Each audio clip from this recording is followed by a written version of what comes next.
Bom dia, professor. Bom dia. Acordou tarde hoje, hein? Foi Bom motor dia de de falta novo. primeira aula, professor. Bom dia novamente para todos que voltaram. Bom dia Pelo menos você, novamente. professor, não faz gancho para a gente voltar na aula. Bem, Tem pessoal. pouco que não tem aula do Raimundo. Oi? Tem pouco que não tem aula do Raimundo. Ah, vou esperar um pouquinho aqui para a gente começar.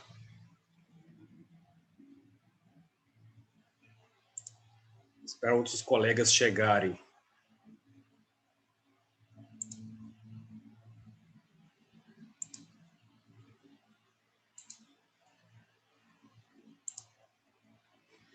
Então, vocês viram que mudou o nosso horário, né, de sexta-feira.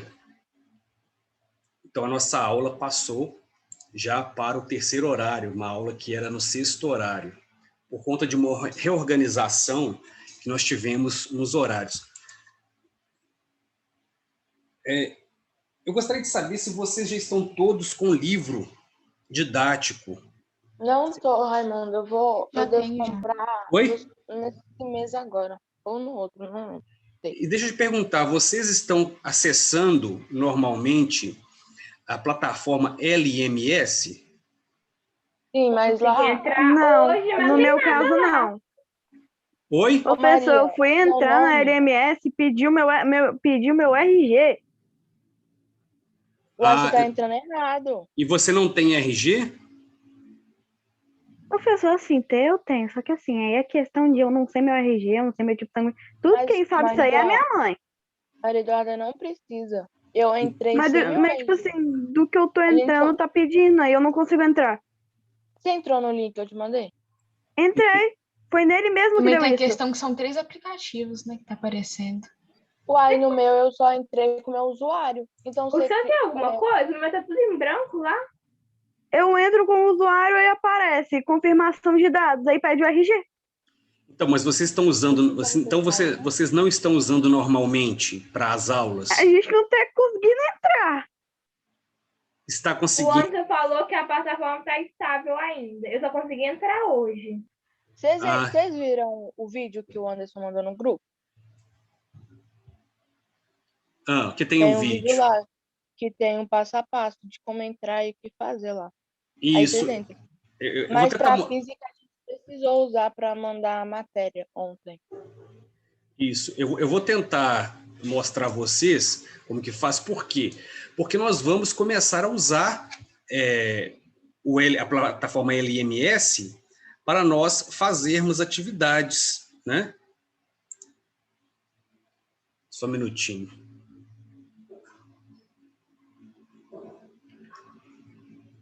Porque essa plataforma vai ajudar, inclusive, aqueles que não têm o livro. Porque nós conseguimos acessar o livro didático pela própria plataforma. Não conseguimos, viu? A gente não Não? consegue. Não.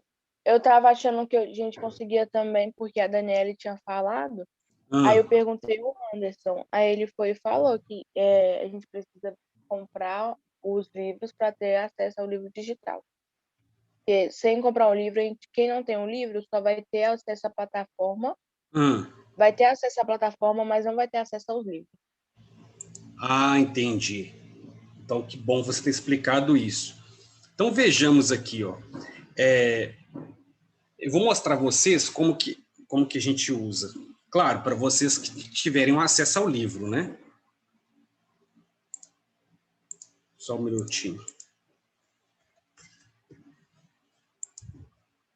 Eu fico imaginando como vocês fazem. Na idade de vocês, eu nem sabia o que era e-mail.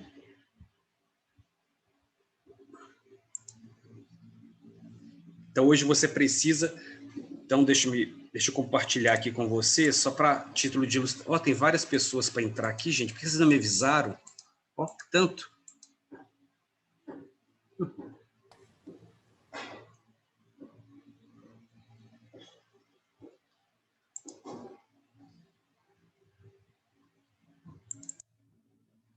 Então, pessoal, nós temos aqui, ó... O Daniel tá pedindo pra você aceitar ele.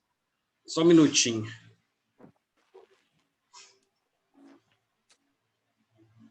Opa, eu fiquei doidinho aqui agora.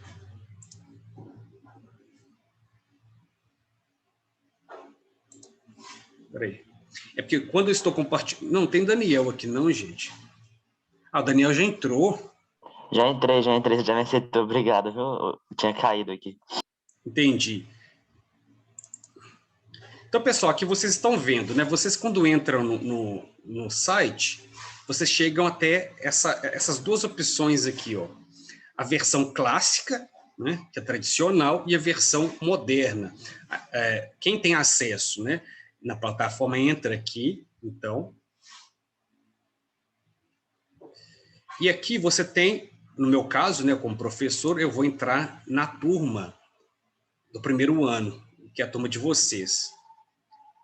Então, eu aqui já tenho uma atividade de inglês. Andressa. Andressa deve ser professora, né? Então, eu vou ao livro digital. Cadê você, livro digital? Não sei se é biblioteca em classe. Oi? Não seria a biblioteca em classe? Não, não. É o livro digital mesmo. Deixa eu ver por que eu não consegui acessar agora o livro digital.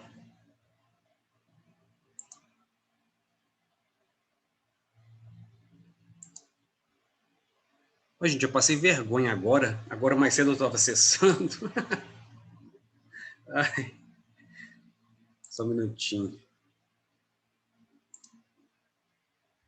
Bem, alguma coisa eu fiz aqui de errado. Mas, de qualquer forma, quando você opta entre a versão clássica e a versão tradicional, você acessa...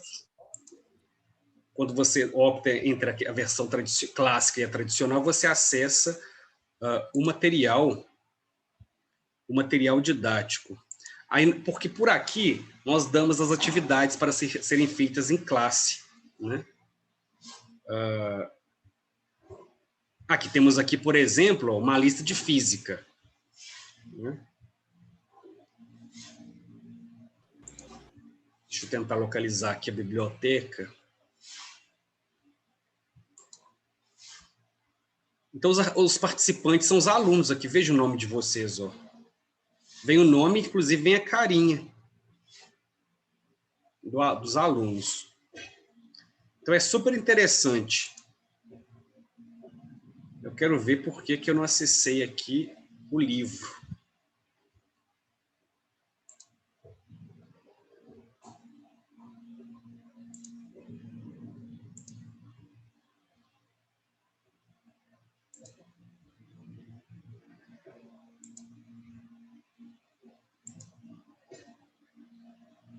Também eu estou aprendendo, gente, a mexer. É tudo novo para nós também. Bem, eu vou parar o compartilhamento aqui, depois eu vou ver o que aconteceu. Mas, de qualquer forma, a gente vai aprendendo a usar e aí nós vamos passar atividades pela própria plataforma. Por isso é interessante que vocês adotem o livro, que ainda não tem, né, que tenha. Até porque o livro que eu tenho físico é o livro mais antigo. Então, os livros vão mudando periodicamente e ficando mais inovados. Então, não adianta você ter um livro antigo, porque os exercícios não vão ser os mesmos, né? Então, deixe-me agora fazer a chamada.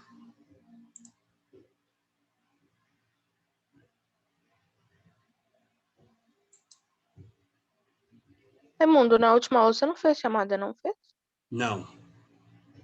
Falei que ia fazer chamada agora. Às vezes, não dá tempo de fazer a chamada durante a aula, e como nós temos 2 aulas, eu opto por fazer agora. Estou demorando um pouquinho, porque está travando o meu computador.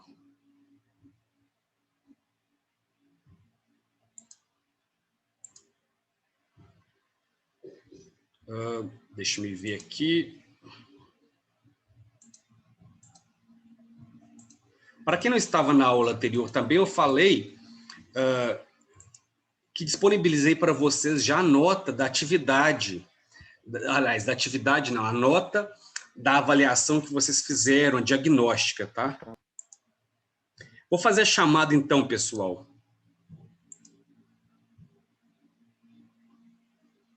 Alden. Alden.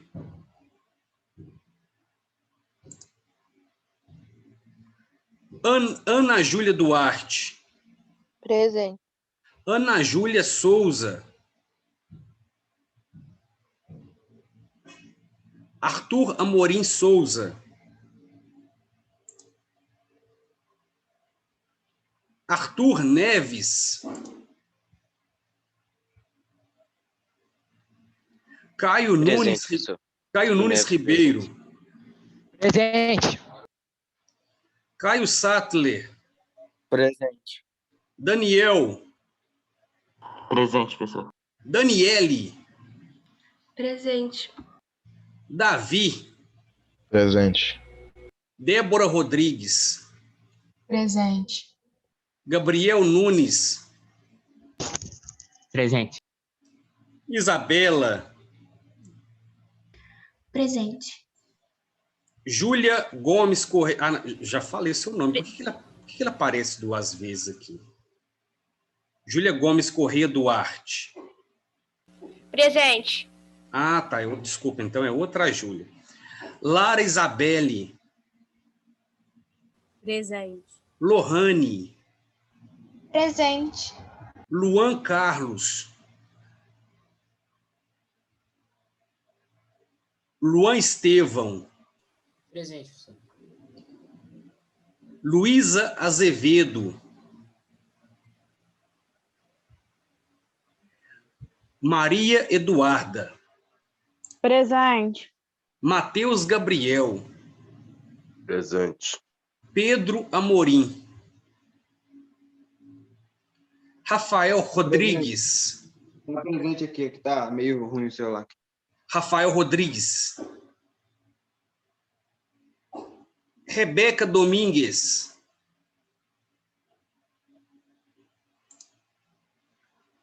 Thaís Rodrigues. Presente. Theo Tavares. Vinícius Passos. Emily. Marielle. Presente. Só um minutinho que eu parei aqui para receber uma aluna. Então, Emanuele. Presente. Ludmila. Presente. Ailana. Presente. Lara Domingues. Presente. Carlos Eduardo Farias. Presente. Nicole Amaral. Presente. Ana Clara Mendes. Presente. Samuel Alves. Heloísa. Ana Beatriz. Presente. Então, deixa eu ver se há alguém aqui que respondeu pelo chat. As pessoas que entram depois que a gente faz a chamada, se não for por motivo de ter caído a internet, de não ter conseguido acessar, a gente não assinala a frequência, porque aí teria que fazer chamada. Você colocou presença para mim? Pois sim. Bem, se eu não falei o nome de alguém, pronuncie-se. Deixa eu me ver aqui. Professor, você falou meu nome? Como você se chama? Ana Júlia, mas é a Salatiel. Falei sim, deixa eu me ver aqui. Falei, mas eu acho que você não ouviu, ou então eu não ouvi você falar presença. Natan disse que o nome dele não foi falado. Natan, dei presença para você. Bem, pronto, gente. Então, aqui já está feita a chamada.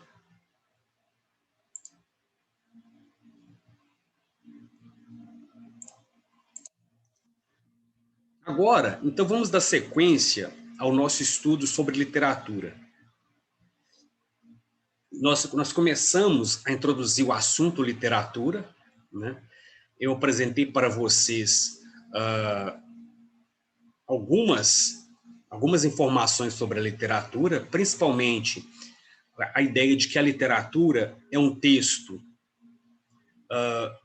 que trabalha com o universo da imaginação, não tem linguagem objetiva, né? E, além disso, a literatura tem como característica importante ser um texto que pode partir do real, mas esse real é ficcionalizado.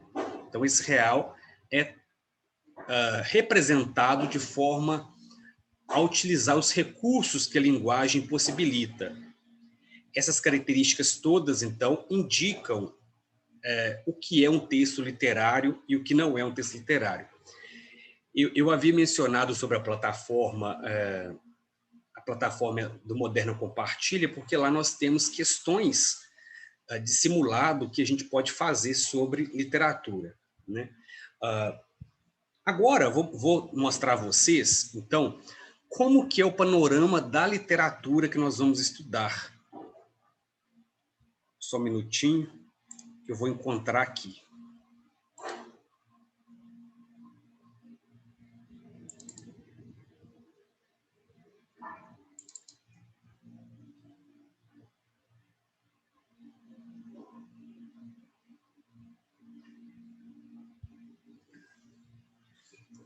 Estou abrindo o arquivo para mostrar a vocês o panorama da literatura.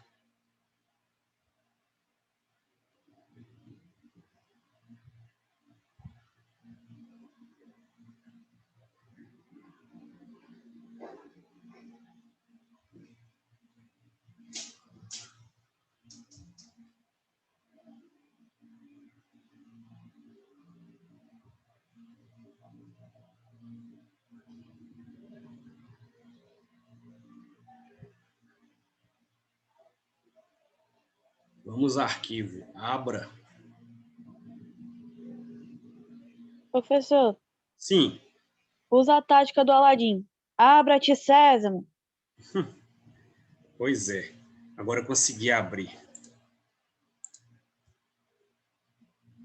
É porque são muitos arquivos. Pronto, agora eu vou pausar aqui. Eu vou compartilhar com vocês. Pessoal, a literatura, então, que nós estudamos, no primeiro, segundo e terceiro ano,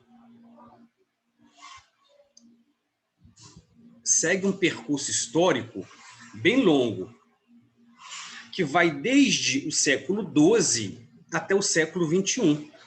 Então, é muito tempo de literatura. E quando nós começamos a estudar, a partir de onde?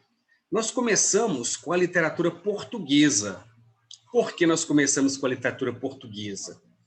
Porque nós, claro, fomos colônia de Portugal, então a nossa literatura, o que é produzido aqui na literatura, foi inicialmente muito influenciado por Portugal.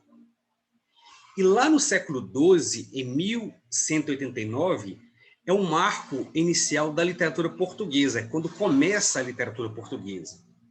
Há literaturas mais antigas do que essa, mas a portuguesa começa, então, nesse contexto em que começa-se a desenvolver, né, Portugal como um país, e a literatura é um dos principais elementos que caracterizam um país.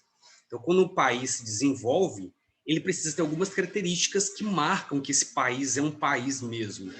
Uma delas é a literatura, a outra é ter um hino nacional, outra característica é ter, por exemplo, uma língua própria, uma religião, entre aspas, oficial. Essas características marcam, então, a fundação de uma nação. E Portugal naquele contexto, começa-se a desenvolver e começa a desenvolver uma língua própria também, derivada, claro, do latim. Então, é a partir desse momento que nós começamos a estudar a literatura. Essa literatura portuguesa começa com o chamado trovadorismo, que é uma literatura...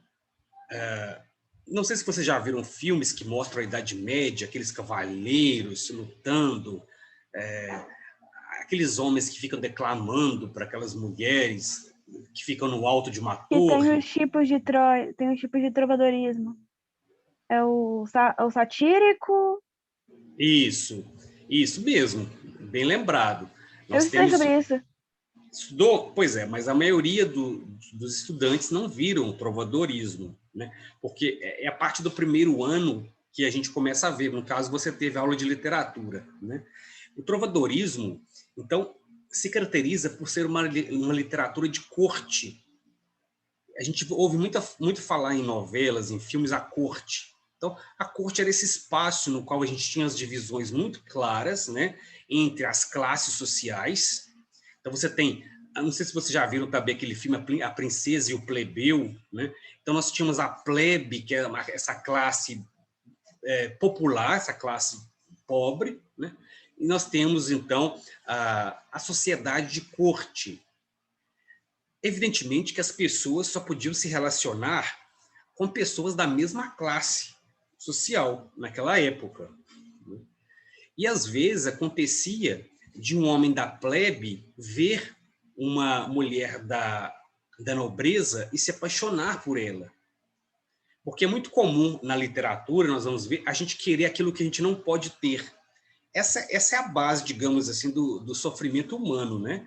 É desejar aquilo que não está acessível. E também digamos que é uma das fascinações também da humanidade, é você querer superar, né, os próprios limites, digamos assim.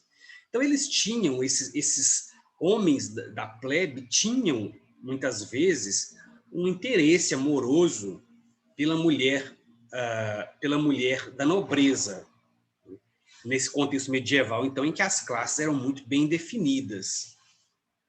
E como ele fazia para expressar seu amor pela mulher da nobreza? Era por meio das canções. Então, uma primeira forma de manifestação literária é a música. Música, portanto, é literatura.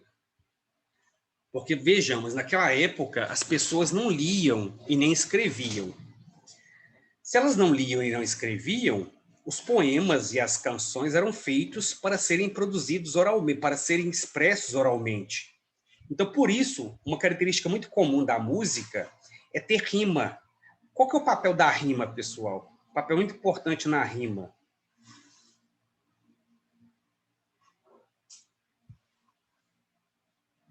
Vejam, a rima ajuda você... Ter a musicalidade? Ter a musicalidade, sim, e também para você memorizar a letra.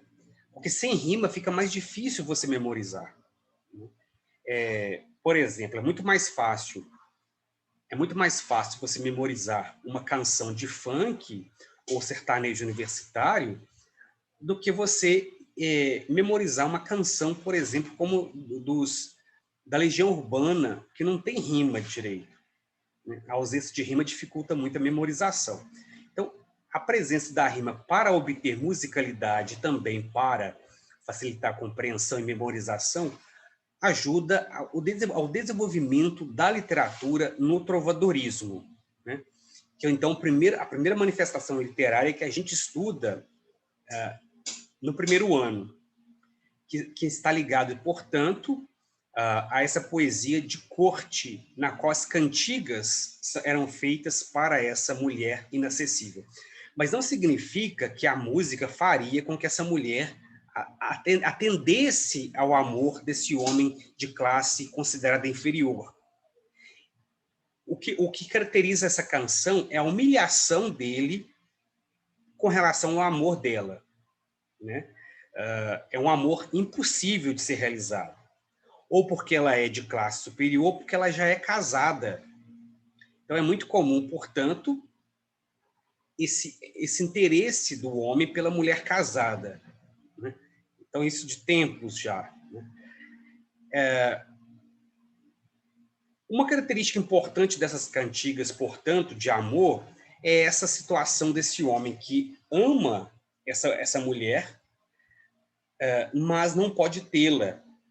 E uma vez que ele não pode tê-la, ele se humilha de todas as formas pelo amor dela. Aí você pode perguntar assim, essa mulher é muito poderosa, não é? Se nós pensarmos em termos de sociedade, pode ser. Mas em termos literários, vocês acham que é muito poder uma mulher ser representada na literatura por um poeta que fala assim como que ela é, quais são as qualidades dela, que ela é muito linda, que ela é muito isso, muito aquilo? Vocês acham que isso é um benefício, que isso é uma indicação de superioridade da mulher? Depende da época. Porque antes, nessa época, quanto mais pretendentes de alto escalão, melhor você estaria. Uhum. Mas imagine, Nicole, que eu vou dar um exemplo que ocorreu agora no Dia das Mulheres, né? No dia 8 de março, Dia Internacional da Mulher. Várias pessoas estavam comentando nas redes sociais e também por meio de artigos como você deve homenagear uma mulher. E eu vi diferentes formas de homenagear uma mulher. Uma das formas era você fazer uma homenagem a ela por meio de uma declaração, né? Uma declaração na qual você apresentasse as qualidades dessa mulher, as virtudes, o quanto ela é importante. Uma outra era você fazer serviços de cavalheirismo para a mulher, no sentido de dar flores, de lavar louças, naquele dia você lavar a louça, né? Você fazer, naquele dia das mulheres, você fazer o almoço. Então, você fazer algo em benefício, entre aspas, da mulher. E uma terceira era você,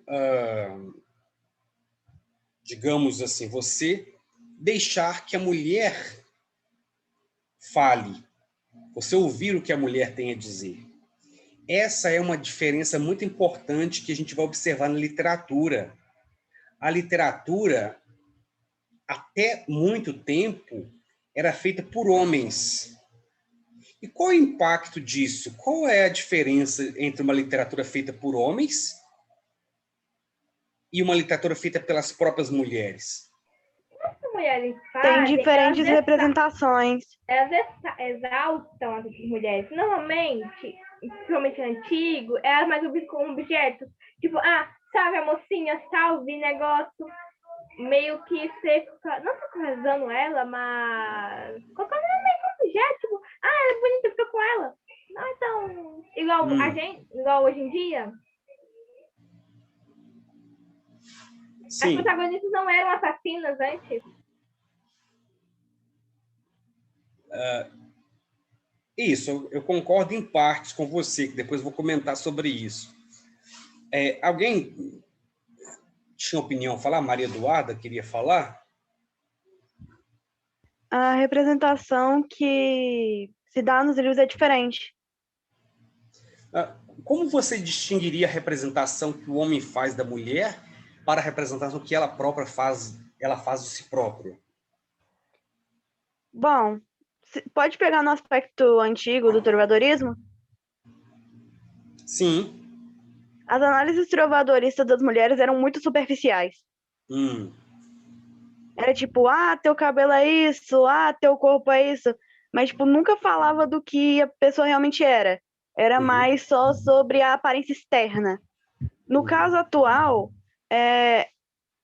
já tem muito mais Quando você vai ler sobre uma personagem feminina, já tem muito mais um tratamento interno. Tipo, mais do que o que ela pensa, o que ela faz, e essa é a diferença. Isso. Alguém tem uma outra visão da diferença entre a representação que o homem faz da mulher e a representação que ela própria faz?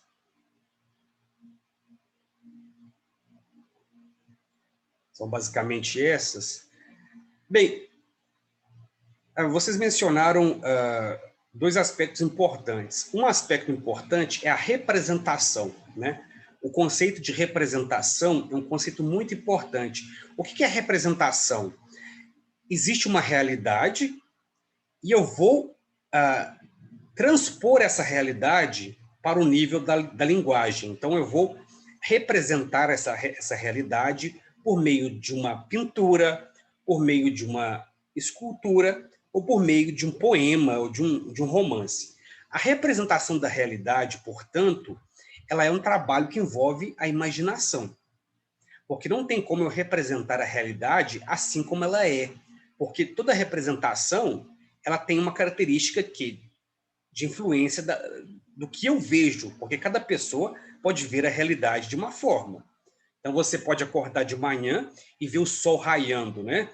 Você pode dizer, nossa, que lindo dia.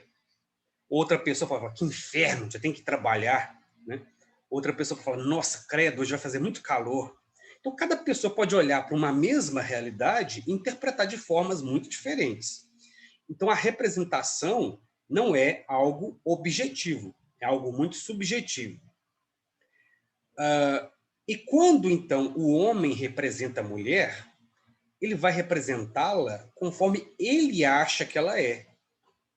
Então, ao longo da história da humanidade, nós temos a mulher representada pelo olhar masculino.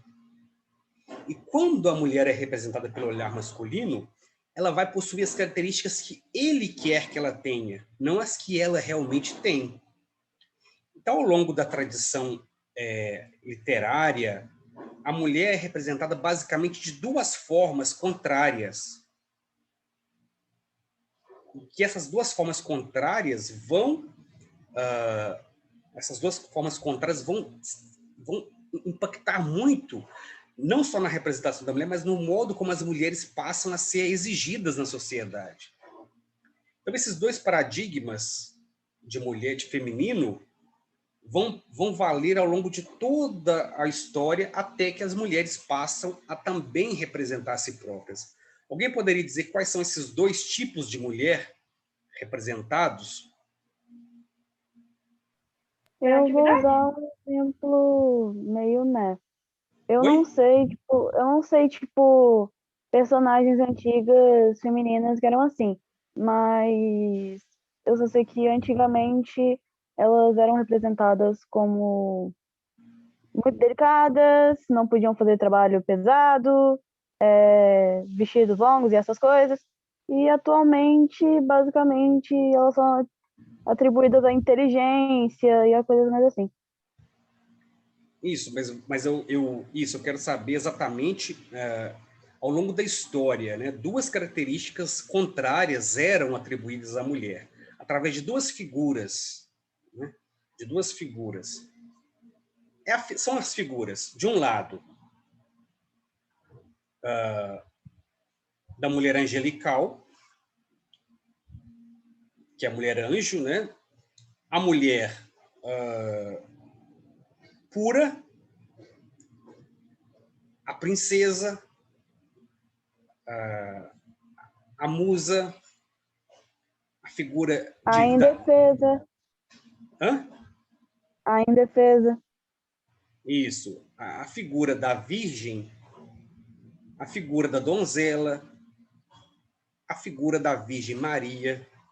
Essas figuras que representam, então, características positivas.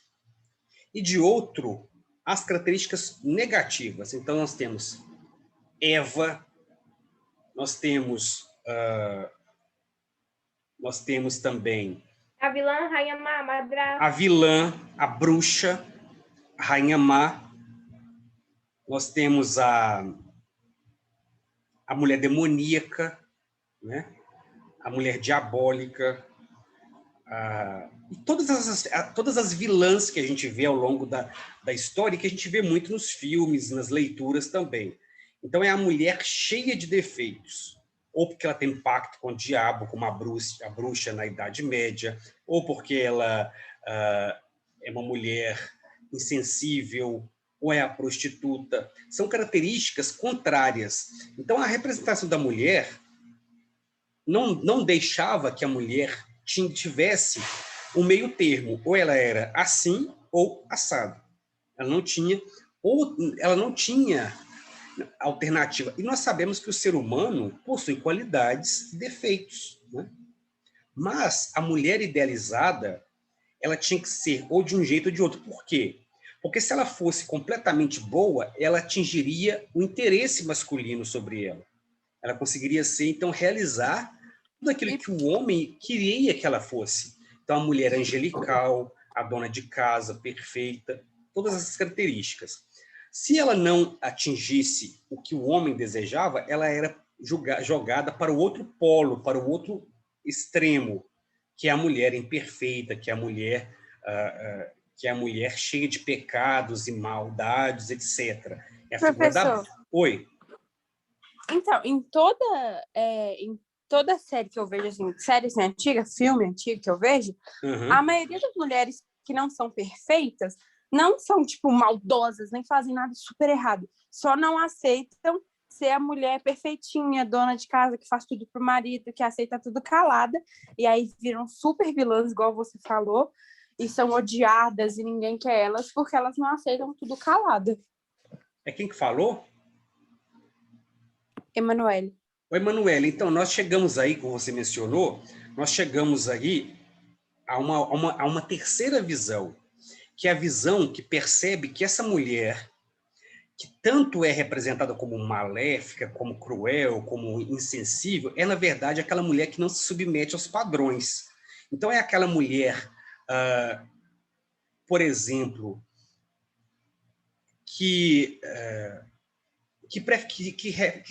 prefere não ser mãe, que diz que não vai ser mãe, não que ser mãe seja um problema, mas é porque a maternidade é considerada, daquele polo da mulher boa, uma característica essencial.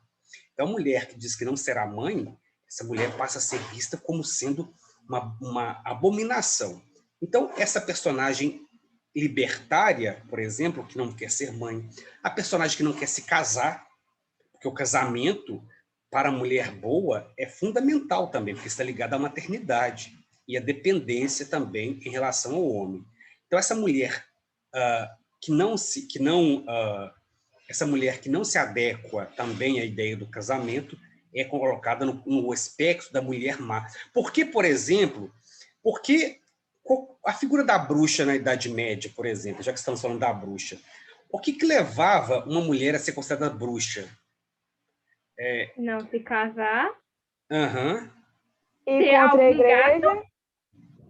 Ela não se casa. Submeter ao patriarcado, ser independente. Isso. E contra a igreja também. Isso, vejamos, a mulher não se casava, a mulher que não se... Suponhamos, então, a mulher não era casada. Mas essa mulher vivia bem. Ué, se ela não é casada, mas ela consegue viver bem, alguma coisa está errada, porque ela não tem um homem para cuidar dela. Como que ela consegue ser assim, viver, né, sem estar casada? Ela não tem filhos e ela mora sozinha. Essa mulher, ela faz partos, ela faz poções, ela sabe fazer remédios, né? Ela é curandeira. Essa mulher só pode ter um pacto com o diabo, e ela tem dinheiro. Então ela consegue ter dinheiro, viver bem, sem a presença masculina. Essa mulher é diabólica. Então, essa mulher... Emanuele, eu vou ter que continuar na aula que vem, porque não tem um tempo suficiente, mas isso demora um tempinho para a gente desenvolver essa terceira categoria, que é uma categoria